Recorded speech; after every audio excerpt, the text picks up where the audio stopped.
Baltimore, a bit of a slow start, but they rebound and win at 41-17 today. Job one, deal with Lamar Jackson. Yeah, I mean, you remember what happened the last time they played in that pill thing. It was awful, and they didn't have Derrick Henry then. Now, Derrick Henry didn't have a great game today. They didn't run the ball very well. Cleveland's got a good run defense, obviously, but still, they can keep their run under control and keep Lamar in the pocket somehow.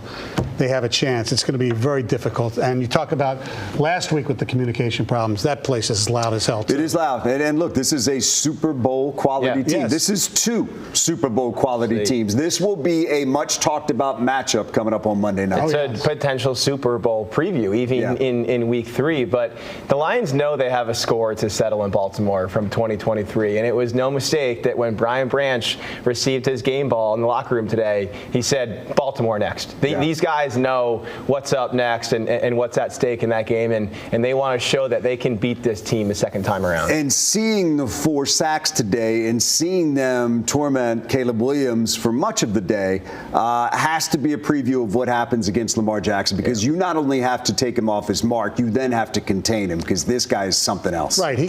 Caleb didn't seem wanted to run enough, because he's really good when he does, but Lamar is a different animal. I think the thing with Caleb is I'm not sure he knows. And you know what? He is again, and I don't mean that to be flip. It just seems he's figuring it all out. And, you know, he's tied at the hip to Ben. Ben's tied at the hip to him. But you see him make a play, Birchie, and you're like, wow. And then you see him make a play, and you're like, whoa. I know. He seems to start off really well when they follow the script. And then, they did a good job today of, for the most part, caging him in, of shutting down those escape lanes. And that has to be the plan next week against Lamar. Look, if he beats you with his arm by throwing to Zay Flowers and to Mark Andrews, so be it. But you can't let him get loose in the open field with his legs, or he will kill you. I thought that both Tyreek and DJ provided some good push up the middle today. They're going to need more of that next week and for the rest of the season. Tyreek had a really good game. He did, And Al-Qadim Mohammed showed up, too. And if he can be that other pass rusher along with Davenport, who got a sack,